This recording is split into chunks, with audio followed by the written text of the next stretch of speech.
na verdade a gente não vai falar dele hoje, mas eu vou ler e vocês repetem o verso junto comigo.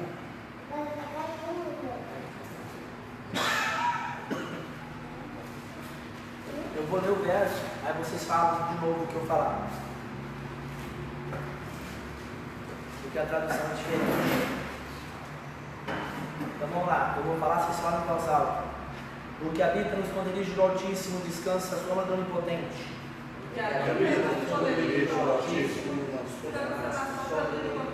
Diz ao Senhor, meu refúgio e meu baluarte. Deus meu em quem confio. Pois ele te livrará do laço do passarinheiro. E da peste perniciosa. Cobrir-te-á com as suas penas. E sob as suas asas estarás seguro. A sua verdade é pavês escuro. Pavês escuro. Não te assustarás o terror noturno. Nem da seta que voa de dia. Nem da peste que se propaga nas trevas. Nem da mortandade que assola ao meio-dia. Caia-me ao teu lado. 10.000 à tua direita. Tu não serás atingido. Somente com os teus olhos contemplarás. E verás o castigo dos ímpios. Pois disseste, o Senhor é o meu refúgio. Fizeste do Altíssimo a tua morada. Nenhum mal te sucederá. Praga nenhuma chegará à tua tenda. Porque aos seus anjos dará ordens a teu respeito. Para que te guardem em todos os teus caminhos. Eles te sustentarão nas suas mãos. Não tropeçarás com teu pé em pedra. Pisarás o leão e a áspide. Calcarás aos pés o leãozinho e a serpente. Porque a mim se apegou com amor. Eu livrarei. Pô-lo-ei a salvo. Porque conhece o meu nome. Ele me invocará. E eu lhe responderei. Na sua angústia estarei com ele. Livrá-lo-ei. E glorificarei. Saciá-lo-ei com longevidade. E lhe mostrarei a minha salvação. Em nome de Jesus. Amém.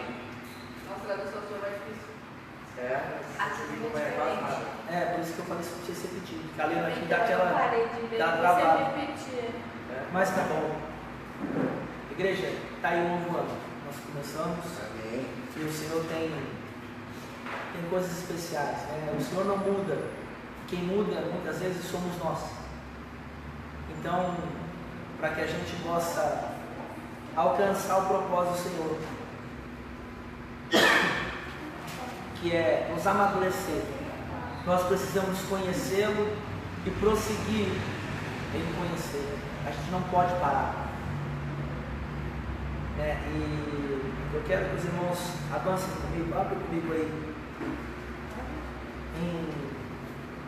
Deixa eu ver aqui para onde nós vamos.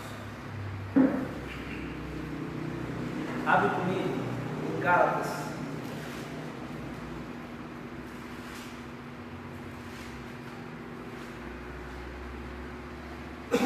Capítulo 4.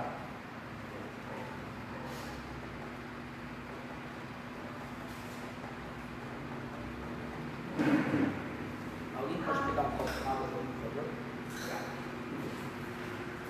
Gálatas capítulo 4.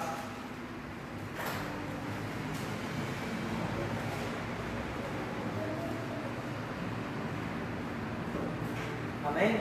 Amém. Diz o seguinte para nós, Gálatas capítulo 4, a partir do primeiro versículo. Gálatas capítulo 4, a partir do primeiro versículo. Digo, pois, que durante o tempo em que o herdeiro é menor, em nada difere do escravo, posto que ele é senhor de tudo, mas está sob tutores e curadores até o tempo predeterminado pelo Pai. Assim também nós, quando éramos menores, estávamos servilmente sujeitos aos rudimentos do mundo. Vindo, porém, à plenitude do tempo, Deus enviou seu Filho, nascido de mulher, nascido sob a lei, para resgatar os que estavam sob a lei. Para resgatar os que estavam sob a lei, a fim de que recebêssemos a adoção de filhos. E porque vós sois filhos, enviou Deus ao nosso coração o Espírito de seu Filho, que clama Abba Pai, de sorte que já não é escravo, porém filho, e sendo filho, também herdeiro de Deus.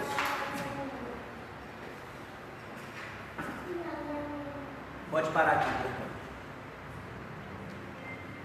Paulo está inserindo a história aos Gálatas, falando que se alguém viesse e pregasse um outro evangelho aos Gálatas que fosse anátema, que fosse amaldiçoado. E o evangelho que os Gálatas estavam ouvindo era um evangelho onde a salvação ela dependia da circuncisão. A circuncisão, para quem não sabe, é a corda, vamos dizer assim, é quase uma operação de fimose. Então todo homem teria que ser circuncidado. Então os judeus estavam ensinando que se não fossem circuncidados, as demais pessoas, eles não poderiam ser salvos. E essa era uma aliança que Deus tinha antigamente com o povo hebreu, o povo judeu. Porém, depois que Cristo veio, Paulo está combatendo essas pessoas de que isso não era mais necessário, que a aliança agora é superior. Agora, a circuncisão é a circuncisão que vem do coração, conforme diz em Romanos. Então é algo que fala de uma transformação interior, não mais de um sinal externo. Está claro até aqui? Então Paulo está caminhando, está dizendo a respeito do que Cristo fez na cruz e daquilo que ele veio livrar o homem. E aí o que acontece? Ele chega nesse capítulo 4 e ele vai lá no verso 1 conosco. Digo, pois, que durante o tempo que o herdeiro é menor, em nada difere do escravo, posto que ele é senhor de tudo, mas está sob tutores e curadores até o tempo predeterminado pelo Pai. Assim também nós, quando éramos menores, estávamos servilmente sujeitos aos rudimentos do mundo. E vindo, porém, à plenitude do tempo, Deus enviou seu Filho, nascido de mulher, nascido sob a lei, para resgatar os que estavam sob a lei, a fim de que recebessem a adoção de filhos. Não quero parar aqui, por enquanto, para a gente entender uma coisa. Quando nós somos crianças, os nossos pais, eles nos educam com regras. Eles dizem assim: não põe o dedo na tomada. E a gente teimoso, às vezes não sabe o que vai lá e põe o dedo. Não põe, vai tomar choque. Não põe o dedo, e a gente continua querendo colocar o dedo lá. Chega uma hora que o pai deixa, vai lá, põe o dedo lá. Aí toma choque e fica chorando, e grita, e acha ruim. É a mesma coisa, chega perto do fogão. Por quê? Porque queima o dedo, a gente não acredita. Aí vai lá de novo, até que chega uma hora que queimou, para que serve aquilo? Não toque, não faça, não tenha, ou então faça isso, enfim. Para que serve as regras? Serve para ensinar os pequenos.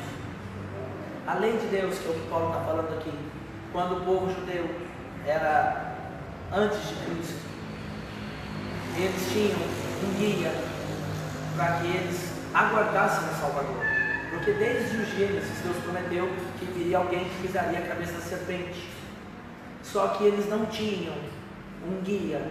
E quando eu digo guia, eu falo do Espírito e falo também da palavra revelada de Deus, que só veio a Moisés, a lei.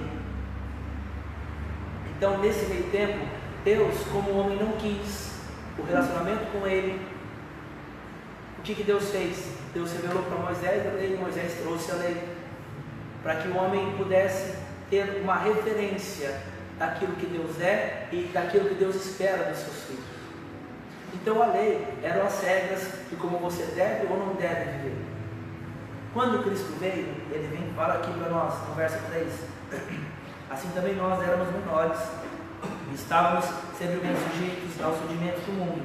Vindo, porém, à plenitude do tempo, enviou Deus seu Filho, nascido de mulher, nascido sob a lei, para resgatar os que estavam sob a lei, a fim de que recebêssemos a adoção de filhos.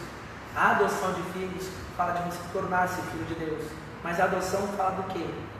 Que é uma pessoa adotada? É uma pessoa que não era da família e passou a fazer parte. Não é isso? Então isso é adoção. Nós não éramos filhos de Deus. Tem gente que pensa que todo mundo na terra é filho de Deus. Isso é mentira. A Bíblia diz que são só aqueles que nasceram de novo. Todos quantos, João 12, todos quantos receberam, deu-lhes o poder de serem feitos filhos de Deus, a saber os que creem no seu nome. Então os demais não são filhos de Deus, são criaturas de Deus. E estes estão condenados ao inferno. Então é Jesus, pela nova natureza, pelo novo nascimento, que pode começar a livrar essas pessoas do inferno. Então Jesus, ele fala mais a respeito do inferno do que do céu no Novo Testamento. Porque ele quer que nós tenhamos a ciência de que o inferno é um lugar real. E de que ele está aberto para o diabo, os seus anjos e para os seus adoradores. Quem são os adoradores? Os que vivem segundo a carne. Por que eu estou fazendo esse parênteses? Porque a lei, ela era um referencial para que o homem não entrasse nesse caminho de adoração a Satanás. Deus por várias vezes dizia: não farás para ti imagem de escultura. Lembram? Em Gênesis, abre comigo em Êxodo 20, vamos dar uma olhada numa coisa lá. Êxodo, capítulo 20.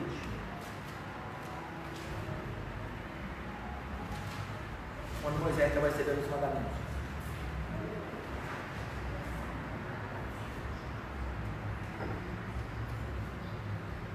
Acharam aí? Êxodo capítulo 20. Então falou Deus essas palavras: eu sou o Senhor, teu Deus, e te tirei da terra do Egito, da casa da servidão.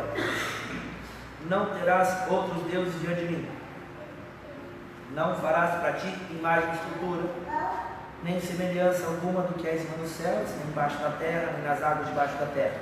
Não adorarás, nem lhes darás culto, porque eu sou o Senhor teu Deus, Deus zeloso, que visita a iniquidade dos pais dos filhos, até a terceira e quarta geração daqueles que me aborrecem, e faço misericórdia até 1000 gerações daqueles que me amam e guardam os meus mandamentos.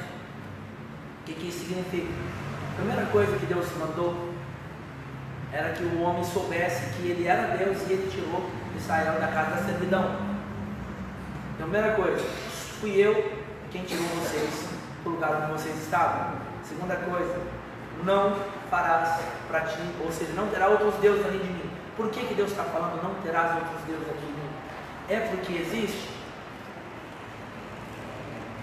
Na verdade, a intenção de Deus não é porque outros deuses existem, porque ele fala que ele é o único Deus. A ideia é de que cada um pode criar um Deus a partir da sua mentalidade e servir ao que pensa que é Deus. Eu vou repetir: cada pessoa pode criar um Deus segundo a sua mentalidade e pensar que este Deus que ela serve é o Deus verdadeiro. E o Deus verdadeiro, ele é servido, conhecido através dessa palavra.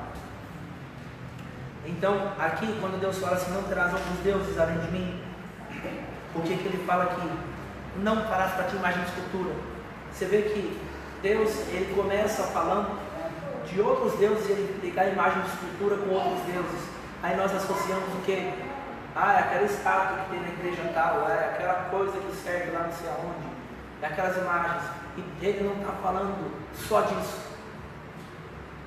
Imagem de escultura é algo muito maior e mais profundo do que o que está sendo conhecido de muitos homens. Nós vamos falar um pouquinho disso aqui.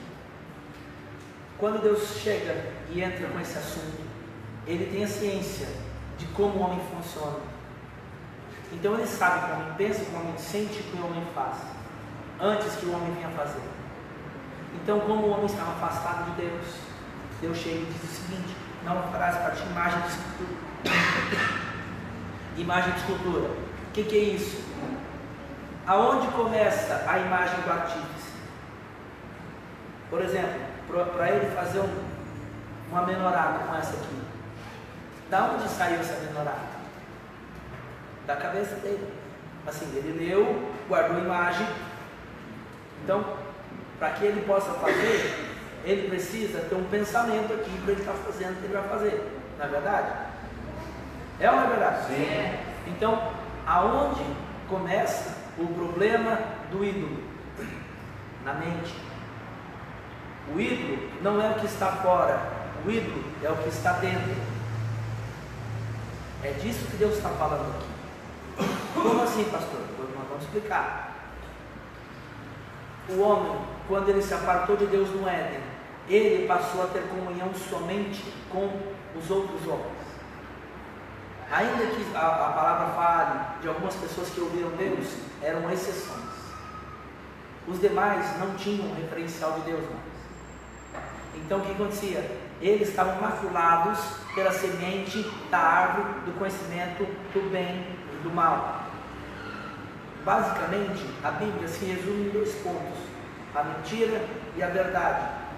O que é verdade? O que é a verdade? É a palavra da árvore da vida, ou seja, é os mandamentos de Deus. O que é mentira? É tudo aquilo que não sai da palavra de Deus, que não está escrito. Mas naquela época não tinha. Isso é muito interessante. Isso é muito interessante porque quando eles não tinham, não havia lei. A palavra fala que antes que houvesse lei, não havia pecado. Que o pecado vem por transgressão da lei. Enquanto não tem lei, não há pecado. Aí Deus foi e deu a lei ao homem. Porque a gravidade do pecado, o quanto Deus trata e sabe que é maligno, ele precisava mostrar para o homem que não quis comunhão com ele, para aprender dele de uma forma que ele pudesse ler e praticar. Então, o que isso tem a ver com a imagem de escultura? O homem, porque ele não ouvia a palavra de Deus, o que acontecia? Ele pensava o que ele queria e idealizava Deus segundo o entendimento dele. E Deus, ele é a palavra. Jesus é a palavra. Então, se não há palavra, não há Deus verdadeiro. Estão entendendo, irmão? Então, o que acontece? Tem muita gente aí fora que fala que acha que está servindo Deus, que está fazendo isso para Deus, mas não tem comunhão com a palavra. Então, ela, na mente dela, tem o próprio Deus dela, tem a própria imagem de escultura dela. Ela chama de Deus, ela canta para Deus, ela fala: não, eu oro na minha casa, eu jejuo, aí eu isso, eu aquilo, não é mesmo? E por que você não congrega, conforme a palavra manda? Minha Deus manda, congregai-vos. E não deixe, aliás, não deixeis de congregar, como é costume de alguns. Acho que é Hebreus 13, vou ler para vocês aqui, deixa eu ver se é isso mesmo. Hebreus 13, cadê? Não, 12. Não lembro, mas está por aqui. Hebreus fala assim: não deixeis de congregar, como é costume de alguns. Então a ideia é de que se você é igreja, você precisa estar em meio aos seus irmãos, porque nós servimos uns aos outros com aquilo que recebemos. Então a imagem de escultura é um pensamento que não nasceu da palavra de Deus, mas que está aqui. Aí ele faz o que? Ele conquista o meu coração, até ele ser manifesto. Então quando o ídolo, entenda, né, quando quem faz alguma coisa, uma imagem, quer que seja, essa imagem, ela nasceu na mente dele. Então o problema da imagem não é a imagem, o problema da imagem é o que está pensando por trás dela. Vocês estão entendendo isso? Porque não tem como existir um ídolo se não tem alguém que pensou, sentiu e fez. Tudo que há aí fora, alguém pensou, sentiu e fez. Por exemplo, quem criou a cadeira? Foi um cara que estava sentado. Você pode ter certeza que ele queria sentar, ele sentiu essa vontade. O que eu vou fazer? E ele criou a partir de uma necessidade. Então, os ídolos, eles aparecem muitas vezes a partir das nossas próprias necessidades. Como assim, pastor? Eu tenho que fazer algumas coisas na minha vida porque eu estou passando necessidade A, B ou C. Em vez de eu levar para Deus, deixar de trabalhar, eu quero fazer as coisas para mim. O que acontece? O que Deus tem para a sua vida nesse tempo? Deus tem para a sua vida um tempo de comunhão e um tempo de direção. Deus quer que nós sejamos dependentes. Deus não quer que nós sejamos negligentes. Uma coisa é ser dependente, outra coisa é ser irresponsável. Isso é bom ficar claro, porque não é para levar para o literal. Deus quer ensinar o seu povo. Nós estamos falando da lei, lá em Gálatas, tá vendo? Enquanto o garoto é pequeno, ele precisa de tutores e curadores. O que é isso? São pessoas que o guiam. E aí Paulo está falando em Gálatas, que não, eu estou condensando o contexto. falo para o nosso raciocínio para vocês entenderem. E quando o curador, quando o menino é pequeno, ele precisa de tutor. No nosso caso, o tutor de Deus é a lei. Por quê? Porque até que você seja amadurecido por dentro, você precisa saber o que Deus espera. Está aqui. Agora, o propósito de Deus é que nem nós aprendemos em Hebreus 8. É escrever a lei na mente e nos corações. Vocês lembram disso? Lembra ou não lembra? Vamos ler de novo então. Hebreus 8. Mas não perde Êxodo não. Hebreus capítulo 8, verso 10.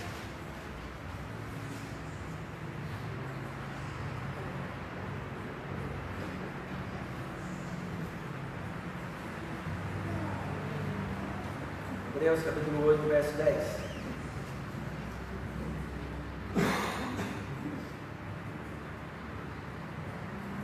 Diz assim, ó: porque esta é a aliança que firmarei com a casa de Israel depois daqueles dias, diz o Senhor, na sua mente imprimirei as minhas leis, também sobre o seu coração as escreverei, e eu serei seu Deus, e eles serão meu povo.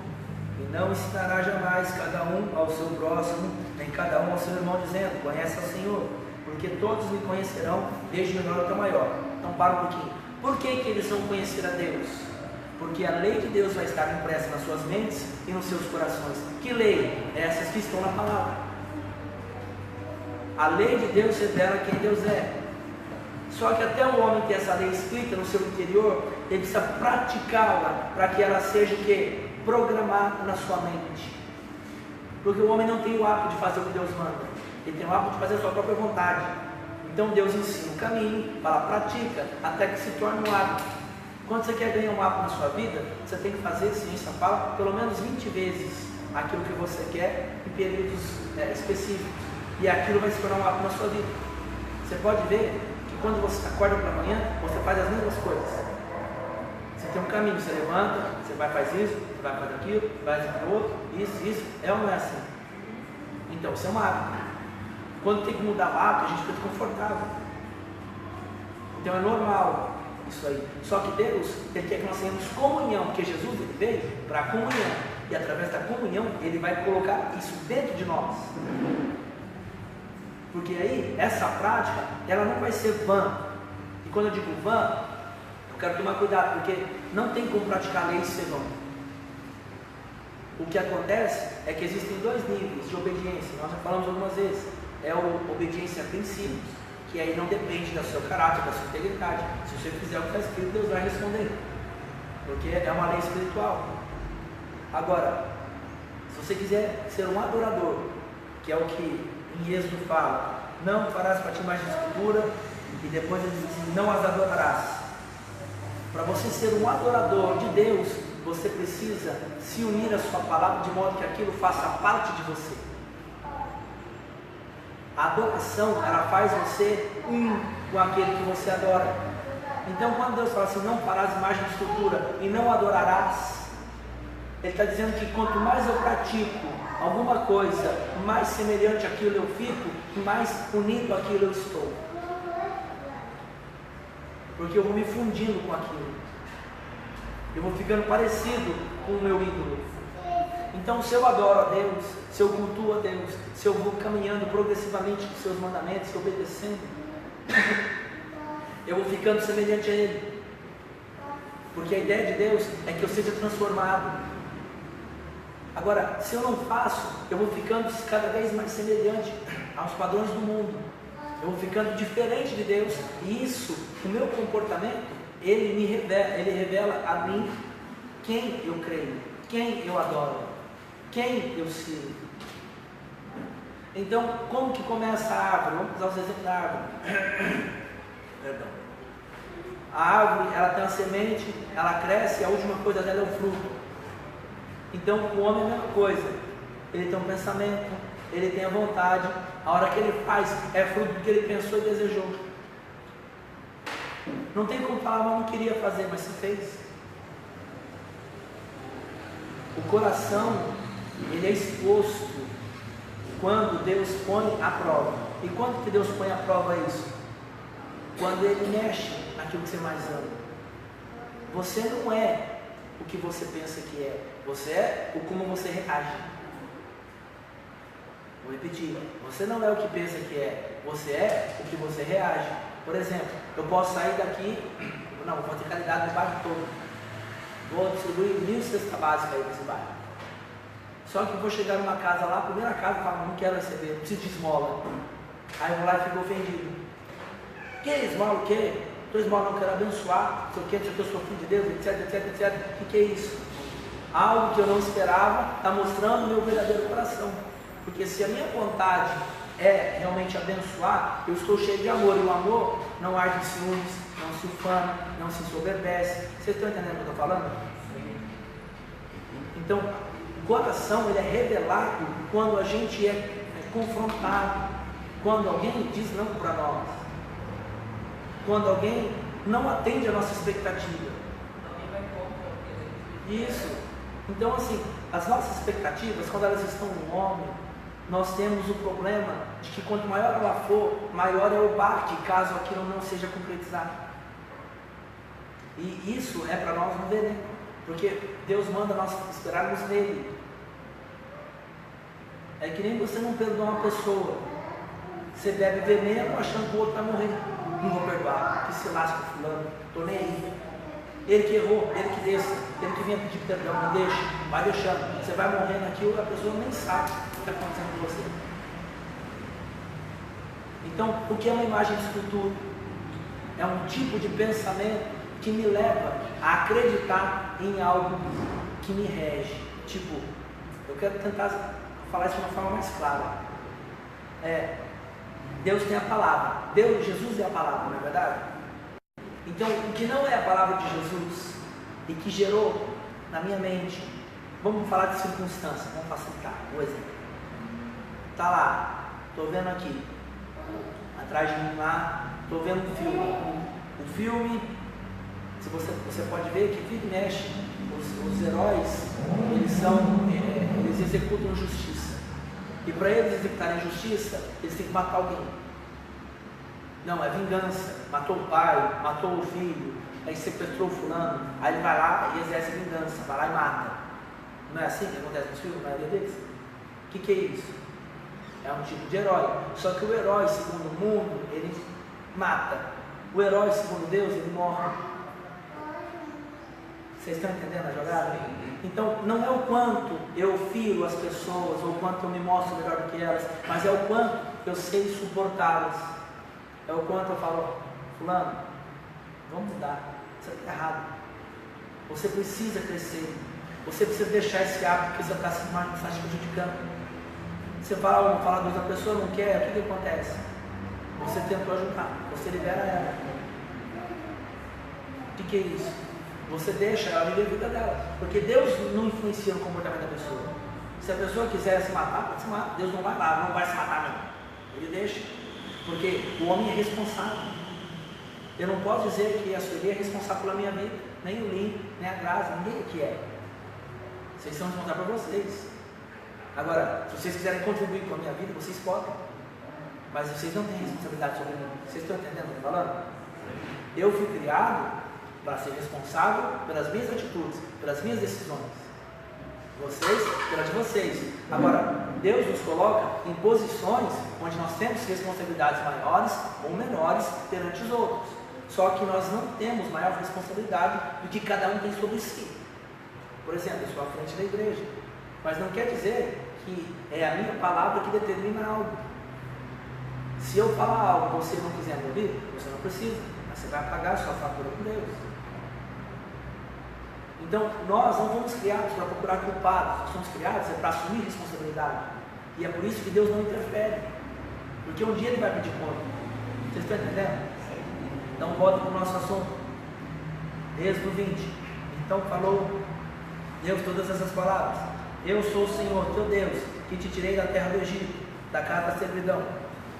Não terás outros deuses diante de mim. Não farás para ti imagem de escultura. Então a imagem de escultura, então, onde começam os pensamentos?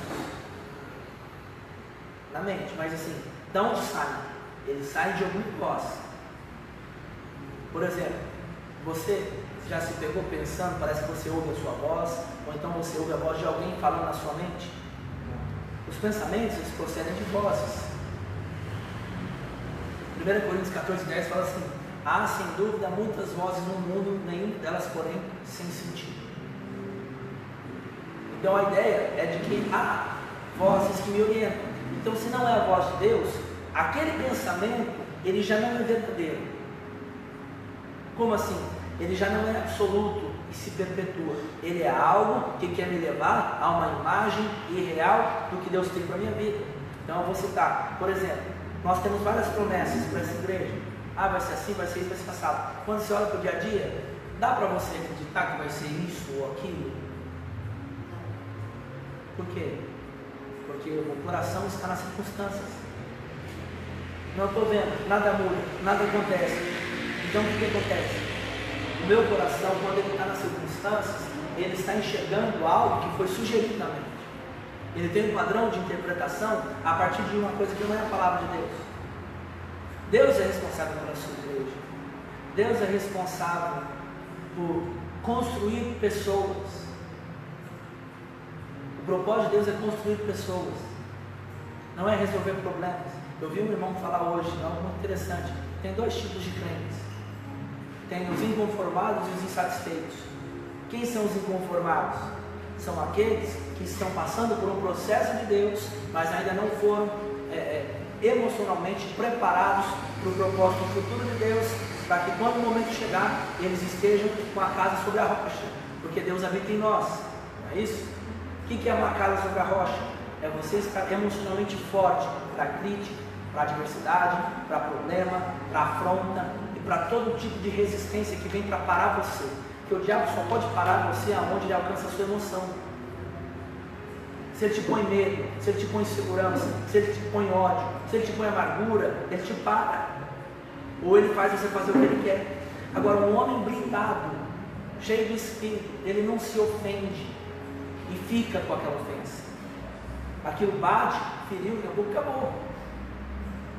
Deu tristeza, bateu, saiu, acabou. Não para. Um homem sem medo é uma bomba na mão de Deus.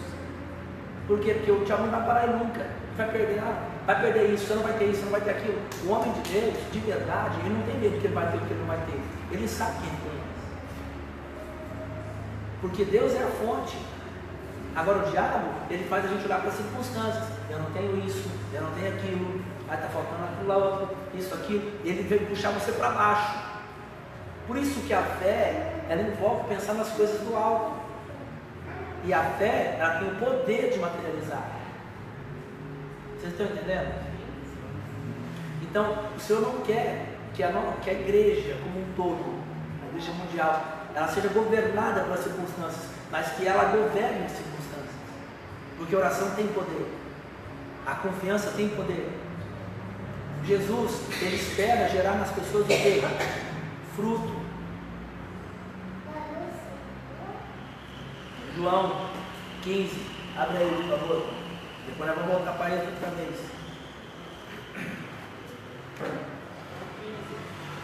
João capítulo 15.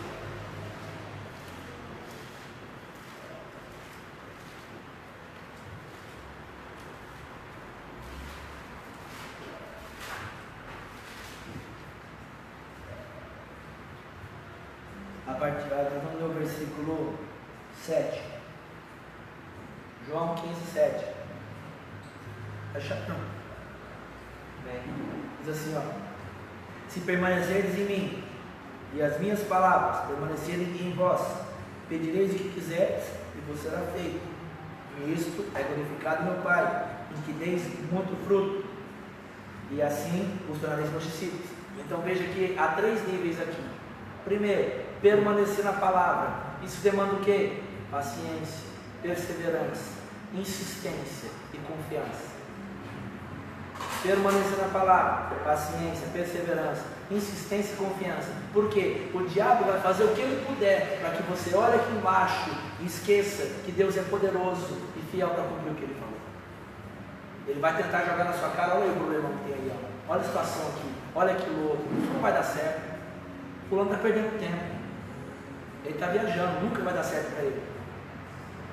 Essas coisas que a gente pensa sobre nós e sobre os outros são enganos, porque a palavra de Deus diz que tudo é possível ao que crê. ao que crê, não é o que duvida, nem o que questiona. Vocês estão entendendo? Olha o que o Tiago fala. Fica em João também, mas olha o Tiago, lá no fim, lá depois de Hebreus.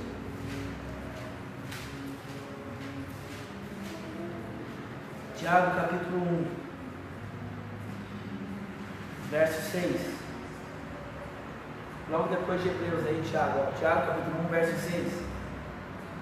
Peça, porém, com fé, em nada duvidando, pois o que duvida é semelhante à onda do mar, impelida e agitada pelo vento.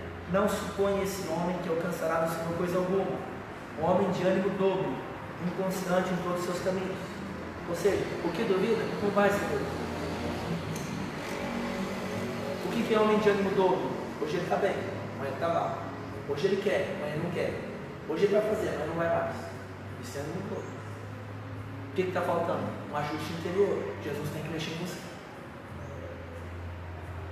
Então assim, não vai do nosso esforço, isso vai da nossa edificação.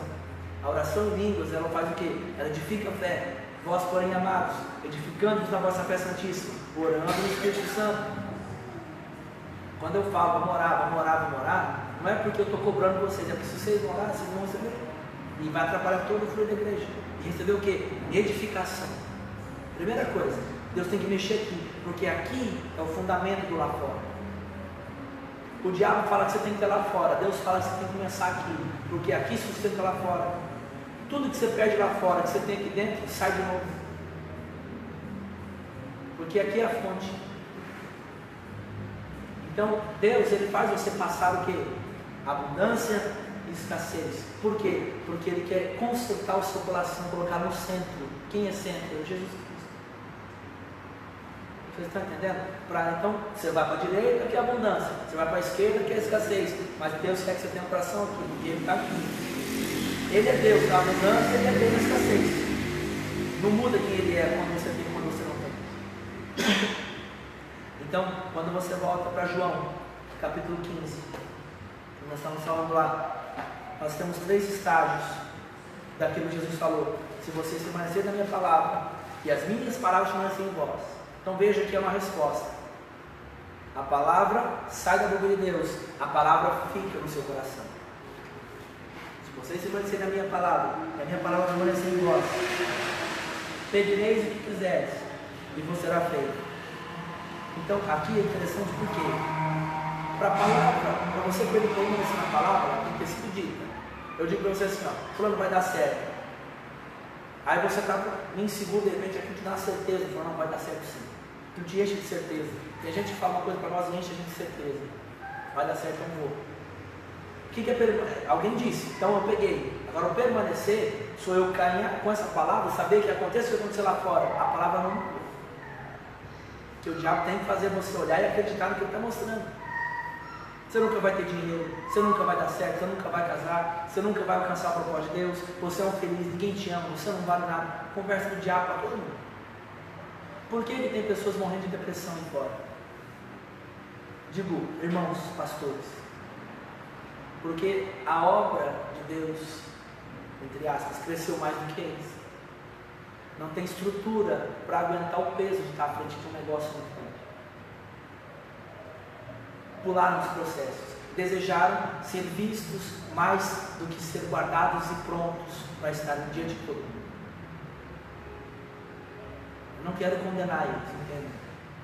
Mas é que aquele desejo, não, mas ninguém me honra, mas ninguém me reconhece, mas ninguém me faz isso, mas ninguém faz aquilo. Essa ansiedade pela honra, pelas coisas, ela não é de Deus.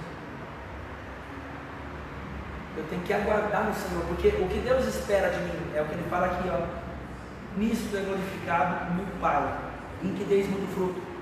Enquanto eu estou parado, confiando, eu estou frutificando. Eu vou perceber na minha vida transformações do caráter, alegria, longanimidade, mansidão, domínio próprio, paz, bondade, fidelidade. Essas coisas vão aparecer em mim se eu estiver na palavra. E é isso que Deus quer ver, porque se eu não tiver isso lá na frente, eu não vou aguentar o que Ele tem no futuro da minha vida. Porque se hoje eu sou perseguido por 1, 2, lá na frente vai ser 5.000.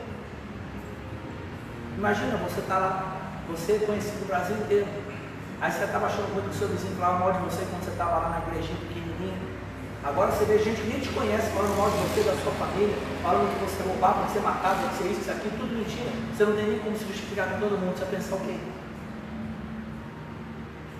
Quanto mais alto você está, mais crítica vem.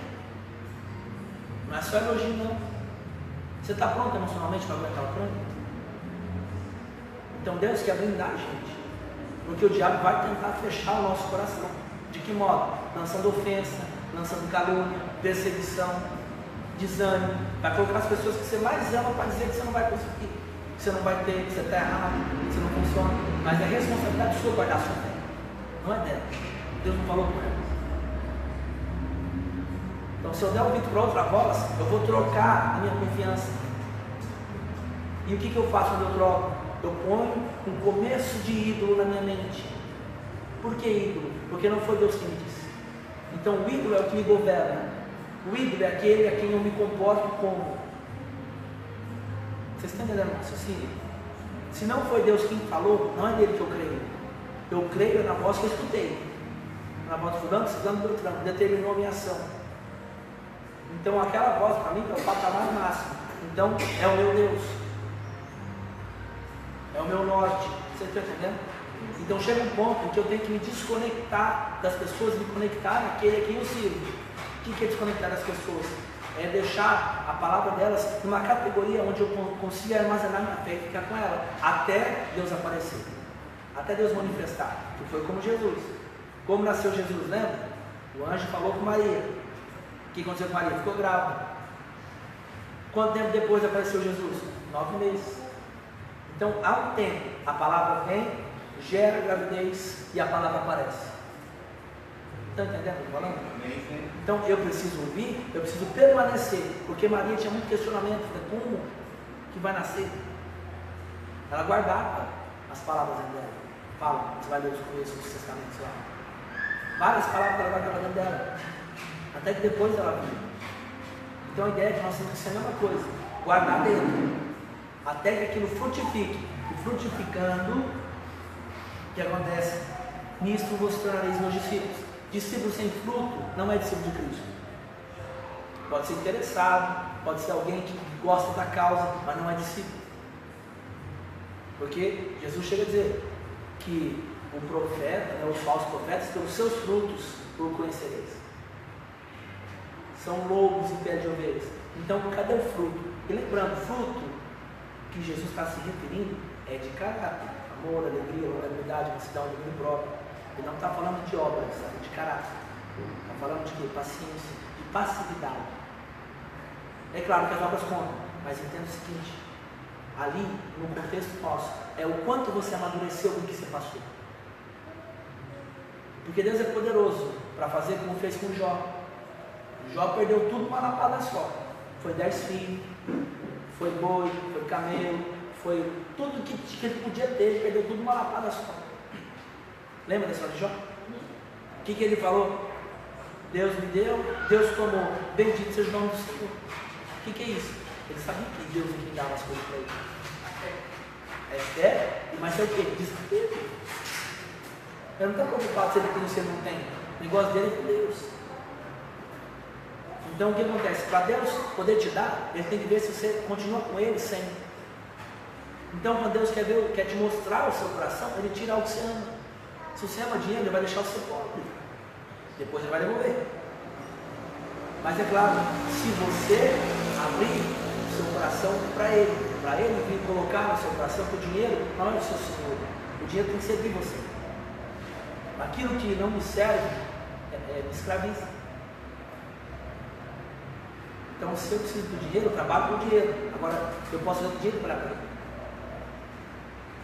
Se eu preciso de uma coisa, eu só faço por aquilo, eu posso fazer aquilo, trabalhar para mim. Ou eu posso trabalhar para o Senhor, porque o Senhor Ele recompensa os seus filhos. Pode não vir no tempo que nós esperamos, mas Ele recompensa. Ele é fiel para cumprir a sua palavra. Estão entendendo o que o Senhor está falando aqui? Então, uma imagem de escultura, ela começa com um pensamento semeado por uma voz que não é de Deus. E aí, onde começa a imagem de escultura? Começa a partir de 2 pontos. Tanto daquilo que eu formo com a minha atitude, por exemplo, vou dar um outro exemplo aqui. Quando alguém constrói um prédio, de onde saiu o prédio? Alguém pensou. Quando que fica pronto o prédio? Quando ele já está na planta, o cara montou, os pedreiros lá fizeram a obra está pronta, está lá o prédio. Aquilo é uma escultura. Por que escultura? Porque foi pensado aqui. Lógico que inventaram um prédio, mas entenda o meu raciocínio. Então, a minha imagem, o meu comportamento, a minha conduta, eles vão construir quando eu não formo nada. Por exemplo, eu vou me prostituir. Isso não vai mostrar uma construção para as pessoas. Tipo, ninguém vai ver um prédio ficar pronto por causa da minha prostituição. Mas o que vai acontecer? Na minha mente, o diabo vai colocando uma pecinha, um tijolinho. Cada vez que eu pratico um pecado, e aquilo se repete, ele vai colocando tijolinho por tijolinho. Daqui a pouco fica pronto uma casa na minha mente. O que acontece? Abre comigo em Mateus 12 e nós vamos caminhar para o fim. Mateus capítulo 12.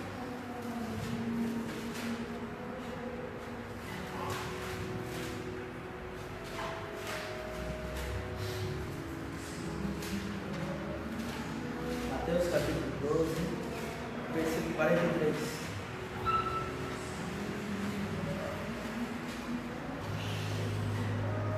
Estão comigo aí?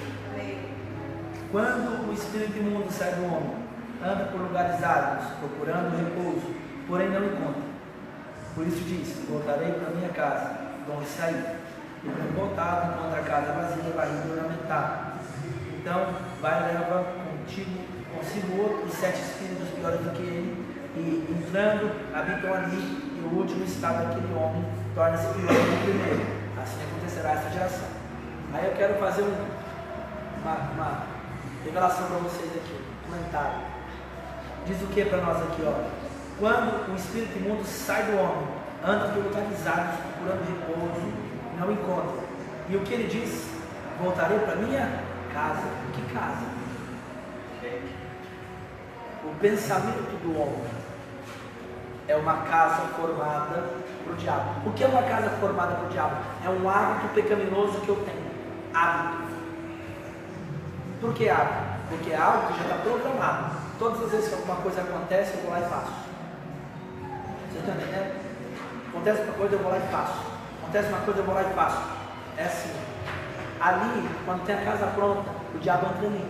Aquele pensamento dele. Aí ele fica lá dentro. Aí chega uma pessoa e expulsa o diabo dali. Sai em nome de Jesus. O diabo rapa fora. Só que o que acontece? A casa está ali. Como que eu destruo a casa? Arrependimento. Se eu não me arrepender, a casa vai ficar ali. Aí o que acontece? Ele volta com 7 espíritos piores do que ele. No estágio do cara pior. Então eu preciso desejar para que Jesus venha e interfira e eu comece o processo de destruição da casa. Porque se eu não destruir a casa, não adianta. A casa não sou eu, a casa é o pensamento, é o hábito pecaminoso que eu tenho. Então Deus precisa me dar a palavra, me lavar, me santificar, me purificar, para que eu seja cada vez mais livre de mim. Está entendendo? Então é assim que funciona a libertação. Então não adianta expulsar o demônio de uma pessoa, não adianta você só dizer para ela se arrepender, tem que ser os dois. Arrependimento primeiro, porque se a pessoa não confessar de boca, não tem como Jesus perdoar. E nem vou pedir perdão para a Graça. Graça, perdoa qualquer coisa. Isso não existe. Eu não fiz qualquer coisa para você. Eu menti, Graça, perdoa a mentira. Graça, perdoa, te roubei. Graça, perdoa, te traí. Um exemplo, Jenny, me perdoa. Quebrei a sua taça. Vocês estão entendendo o que eu estou falando? Eu tenho que pôr nome na coisa. O nome e o nome da casa. Então quando eu falo, eu estou arrependido, me perdoe, eu verbalizo. Aquele que confessar o seu pecado e deixar, isso alcançará a misericórdia da palavra. Então, se não houver confissão, não tem como haver arrependimento.